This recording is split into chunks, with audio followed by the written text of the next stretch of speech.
like he's light-skinned. That's not my type. A nigga that's XHOSA is a red flag on its own. He really can't dress. That's the second factor that I ignored. The third factor, like it's melanin. Yo guys, it's your girl Mbali aka EAMG Melanin, aka Mbali with extra melanin. To my old subscribers, welcome back. To my new subscribers, welcome. So I've decided that I'm going to be calling this segment Dribblers Revenge. And this segment especially dedicated to people that have been dribbled, to people that dribbled, to people that are going to be dribbled. I'm a dribblee. You know, there's dribblees, and dribblees are people that get dribbled. And then there's dribblers. Dribblers are people who dribble dribblees, or who dribble other people. I'm gonna have a lot of like alone sessions. Tsaka dribblers revenge, because I've just been dribbled and kicked around and gusheshed and everything there is. I'm like, I have zero luck with relationships. I kid you not. This is why I hate dating. I don't like dating. When I date, they just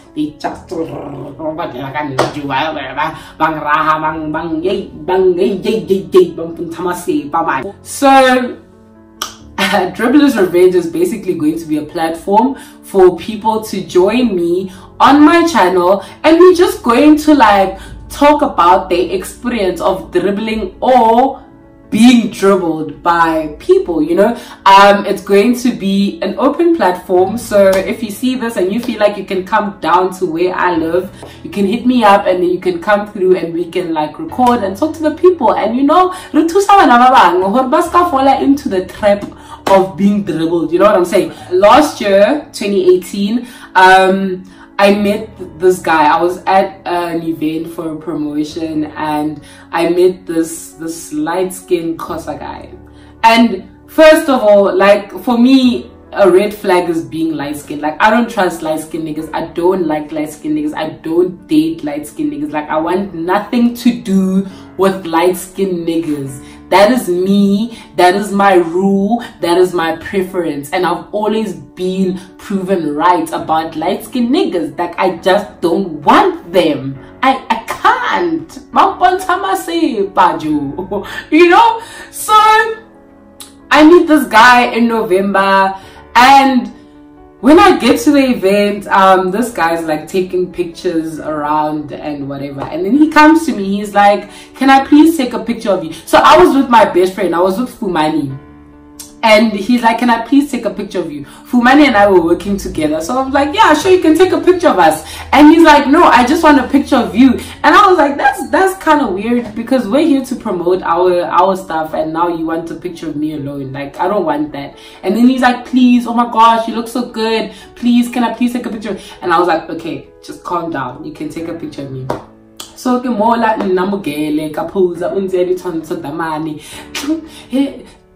oh, you look so good. Oh, the camera loves you. That's what he said to me. Cause I'm stupid. He's like, the camera loves me. Like while we're at the event, this guy's he's getting very handsy with me. Like he's like touching me, he's like hugging me, all like now where I'm going. And I'm like, what do you want from me? And he's like, no, I think you should come back to my place later on and we can have some drinks and it's just gonna be me and my friends and it's gonna be fun, let's go. And I was like, no, I don't trust light-skinned niggas. I told him, I'm like, I do not trust light-skinned niggas. I don't want light-skinned niggas near me. And he's like, no, I'm different. That I'm different. And I believe that. My stupid ass fool me. He was like, come back to my place, and I was like, no, I'm good, you know, I'm good. So as the day goes on, there was a point in the day where he tried to kiss me. When I was like, oh, Joe, can dintang. When I was like, dintang. And I was like, Joe, like, like, he's like all up in my face. I don't know what is happening with him. I don't know why he's all up in my face. So Fumani's like, nah, dude, like, can you just, like, you know, back up, give her some space. If you want her number, ask her for a number, but like, stop what you're doing, because and then when you're like, you know, you're all up in her face and she's not being able to do what she's here to do. And I was like, oh my boy, thank you so much. So eventually he just asked for my numbers, and I was like, I'll talk to you when I talk to you. And that was that. We exchanged numbers, and yeah, we just stopped, like, yeah, for the day. We just stopped being in each other's spaces. The next week, this gent starts texting me like, hey, I want to see you, come over for lunch, come over for dinner, come see me, and come what. Nah, I cannot really come what. Like, I really, like, I don't come to my place, come pick me up. No. No, that's not my future husband. I'm sorry. Like, there's just a certain type of man that I have envisioned, and he was not it, but I still fell for it. So after several messages of inviting me, I eventually went to go see him, and we actually really kicked it off. Like, we got along, and we were like, we were just embracing everything. Like, yo, it was so nice. And then I tell my friend Michelle, I'm like, yo bro, so I think I like have a new man in my life. And Michelle was like, oh, that's dope, oh, congratulations. And I was like, but he's XHOSA. And Michelle, I don't what? He's what? Gotta use XHOSA, friend. My friend was like, prepare to be dribbled. Like, the minute she said that, I was like, no, I'm video calling this baby. I video call Michelle with this gent, and this gent right away, he's like, no, I'm gonna take care of your friend, I'm gonna, you know, I'm gonna. Michelle's like, okay. Like, every week I'm going to see him, every week, like, we're meeting up. And oh no, we've never met up in public. I just realized, shit. Fuck. Every week I'm going to see him, and there's some nights where I go there and I cook for his friends and whatever. So he lived in an apartment with his friend, colleague, whatever. I don't know what they are, but they seem like very, very close. They both XHOSA. So imagine, Lomchita, his friend, is a great dribbler, bro. Like, I swear, within the first 2 weeks of me like hanging around them, that gent introduced me to 5 girls that he said were his girlfriend. And every day I had to act like, oh hi, nice to meet you. And in my head, it never clicked that maybe this one is also doing the same. I feel like, guys, if a nigga is close with a nigga that's a dribbler, there's a very, very strong chance that they do the same thing, especially if they live in the same place, in the same house, in the same compartment. They do the same damn thing. Do not be fooled by anything, bruh. Show me your friends and I'll show you your fucking character. That's literally what happened to me. I ignored that. I was like, you know, I trust my man,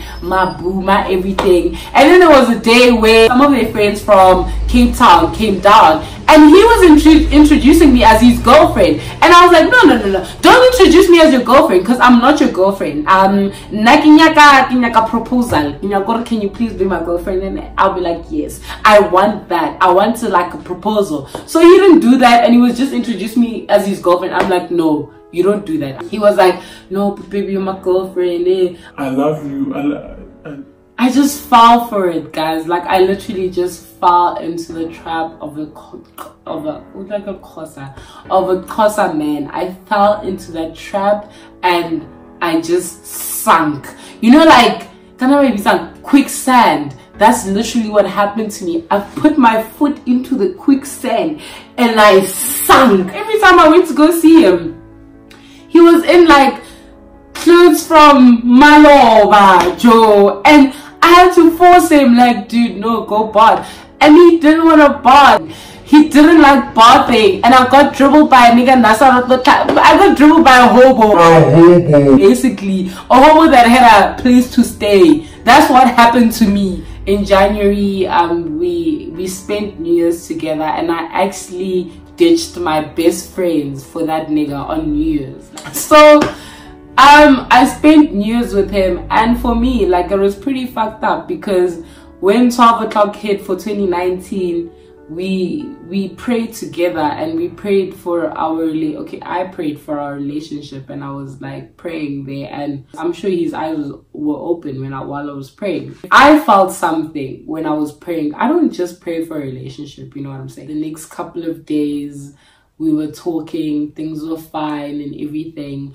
But mind you, we met during the holidays, you know what I'm saying? We met like late November, early December, you know. So in January, things are going back to normal. I'm going back to school and he's going back to work, and just like things are going back to normal. So now, like, the first 2 weeks were a bit shaky. Like, we weren't talking as much as we used to. And then I had an interview in the area where he lived. I had an interview, and I texted him. I'm like, yo, I have an interview here. Can I see you later? He doesn't reply to my message. Interview goes on, and I'm checking on him during like my interview. I'm like, dude, like, what's happening? And then he's like ignoring me, and then I started getting annoyed because I was like, nothing seems right, because for the past couple of days nothing was like as normal as it used to be. So I was like, you know what, actually I'm feeling a breakup coming. So I sent him a text and I'm like, can I just get my stuff and then I'll be out of your life? That's the person that I am. Like, I remove myself from situations because I'm trying to save myself from getting hurt, or I'm avoiding getting hurt. I just remove myself. So I'm like, no, you know what, dude, I just want to get my stuff. That's why I'm texting you, you know. He ignores me. So I'm like, you know what, after this interview, I'm going there and I'm fetching my stuff. That was the dumbest move. That was the dumbest thing I've ever thought of that day, you know. I went there, ka phonela bra, ke shokum phone high 15 or high 30 before I just stopped calling. And I was standing outside his apartment. I go to the securities. I'm like, please guys, I'm going to this certain number. Can you guys please let me in? This guy has the keys to my house. Please, I want to, please guys. And the securities are like, no, he needs to come down and open for you. And I was like, okay, you know what? It's fine. I'll wait, you know. As I'm waiting outside, one of his friends come, another friend, not the one that he lives with. Another friend comes, and that friend is like, oh, I have a meeting with him, so he's probably coming down. I was like, oh, good shot. I'll wait with you, okay? While I'm waiting, I send his roommate a message. I'm like, yo, where's this person? Because I'm like trying to I'm trying to get in, and like no one is answering, and you're also not answering. Why are you not answering? Because I'm trying to get in. And he's like, no, just call him, he'll come down. And that's when I saw, something's wrong, you know. So there I am, like in pain, and I'm like 5'2" crying, standing with his friend, trying to talk to his friend. His friend is trying to talk business with me, and I'm just like thinking about this nigga and what he's doing up there. Eventually, after 2 hours of me being outside, this nigga comes downstairs, but he's not coming for me. No. He's coming for his friend because they have a meeting. So he's very shocked when he comes out of the lift. He was so shocked to see me, and he comes to me and he's like, what are you doing here? And I'm like, no, I've been calling you, I've been trying to get a hold of you, I've been texting you, you haven't been answering my calls. I just want my stuff and then I can leave. So can I please go upstairs and get my stuff? And he's like, no, you can't do that. And I'm like, oh, Njandine, who is she? That's all I asked. And he's like, I'm sorry. And I'm like, no. I'm like, I was saying no because a part of me was in denial, but a part of me was also like, no, just shut the hell up. Shut up and don't continue saying anything. Bro, I just want my stuff. I want my vape. Ke rekile vape ka 400 rand ya my last. Kopela dilo tsaka jo. Ke so mo wena o tso mo nna. He's like, no, you can't go upstairs. I'm sorry. Like, I'm sorry. I didn't mean. And I'm like, bona jo, like please. I didn't want to hear anything. I don't know, like even till this day, I don't know the truth of who was up there, what was happening, why was it happening. I cannot tell, Joe. I cannot tell.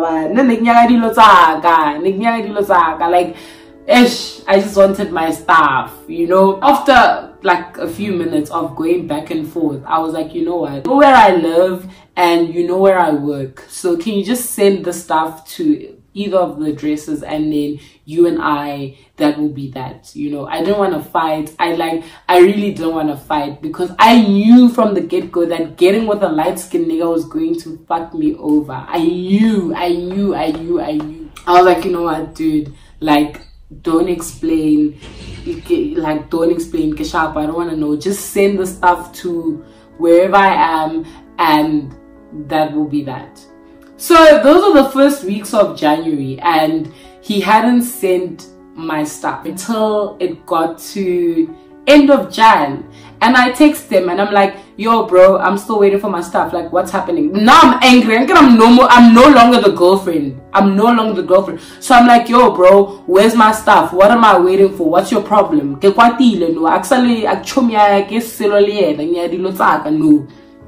And he's like he's just like going back and forth, and then eventually this nigga blocks me. Yo! That's when I just heated up and I got pissed.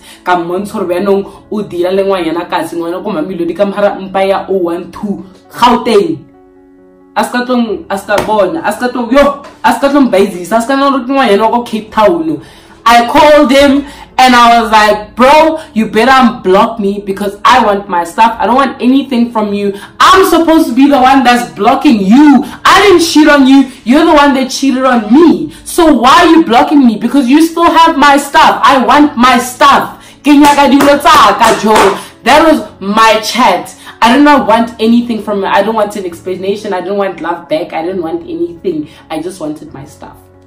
So he had blocked me, and I had just reached like a brick wall. And that was when I was like, I'm gonna show this nigga and I can Cape Town. That was me at that point. I called my cousin. You know, every Mami Lodi Han has a third cousin. I called my third cousin. I'm like, yo, Shaka bra, hey, let me tell you, this nigga has my stuff. And I explained everything to my cousin. Uti, this nigga cheated on me, and when I wanted my stuff, I wasn't able to go upstairs because there was a hand in the house, and it just like like I want my stuff. Give me more life in your high here, and I saw more life in your block pila. So can you please call him? Uti mina in the next 15 minutes. My cousin calls the nigga. And then immediately after my cousin calls him, he unblocks me and he sends a message. He's like, oh, so now you're threatening me. You think you're smart? Yeah, I was like, wait, no, yeah, no. This one is stupid. He's crazy. He thinks I'm the stupid fool. That's what he thinks. Deep down, I know I am, but he mustn't think that. You know, there was one message that my cousin sent him, and my cousin was like, yes, dog, because this nigga had like a business, a company somewhere. My cousin was like, yes, bruh. The way you're treating my cousin is like you don't value your business. Mina, if I have to get up from my place right now, I'm going to go straight to your business and I'm going to burn it. That is what's going to happen. So can you please contact Umbali and tell her where she's going to find her stuff or how she's going to get her stuff, and then that will be that. My cousin was like, and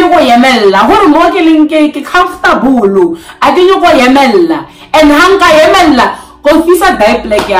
That's literally what my cousin said to him. And my cousin forwarded it to me, and I was just laughing. I was like, wow, this is getting lit. Eventually, yeah, my other cousins had to come with me to go get my stuff. And yeah, that was the end of me and him. I didn't see him when I went to get my stuff. I didn't talk to him. Him and I had no communication when I went to get my stuff. The only communication we had was through my cousin. Yo, guys, I got dribbled by a XHOSA boy. Like, yo. I was almost falling in love with that nigga. As marnet na sa tlhapi. No sa khona lo ke morati. Oh, away. No. There was no way I was going to fall in love with him. As arato tlhapa. Nya gore arato tlhapa pele and then ke tla morata. But yo, he literally dribbled me, but it's because I ignored all the red flags that were in front. They were here. They were here.